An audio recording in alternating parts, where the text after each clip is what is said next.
A yau bidiyon insha Allah zai bayani akan yadda zaka bude Gmail account. So yanzu zamu je a cikin Gmail din mu kamar haka, ba mun shigo gashi a bude yake namu, ba mun shigo haka zamu iske haka zaka iske naka idan ba bude yake ba sai ganna alamar wannan Google za ta wuce da kai.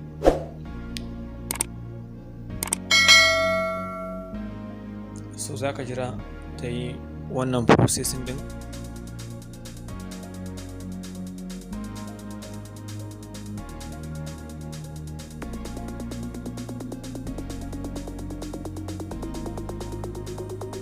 Bayan ta wannan processing za ka danna alamar wannan wurin na ƙasa, za ta wuce da kai kamar haka. Za ka saka sunanka a nan, a ƙasa kuma za ka saka suna irin wanda ya yi maka, ko kuma sunan mahaifi, duka dai wanda kake so ka saka sai ka yi.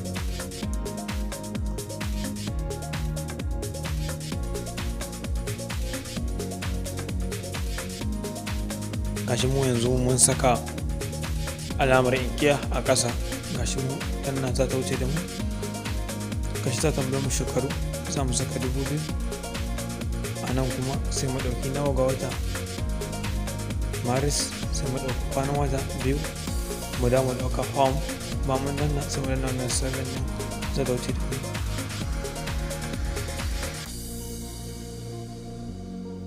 Sai mu ɗauki a wannan gurin na farko shi muke buƙatar, na wannan sunan shi ne muke buƙata.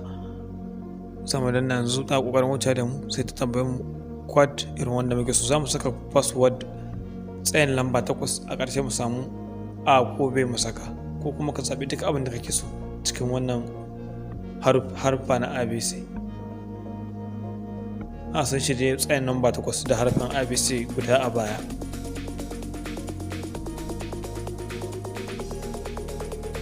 Kuna ga duka iri ɗaya ne password ɗin, ba wani canji sama da ƙasa. Sai sun tambaye mu lambar layi, za mu saka lambar wannan sim ɗin namu kamar haka.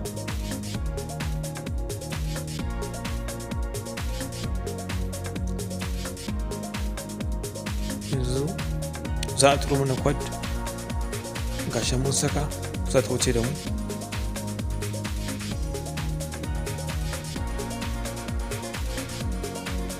Sai mu danna wannan gurin 7. Bayan mun saka wannan 7 a nan ma haka za mu danna, sai mu jawo a ƙasa sai mu danna wannan gurin. Bayan kan na anan ka ɗora Gmail ɗinka ba tare ka sha wahala.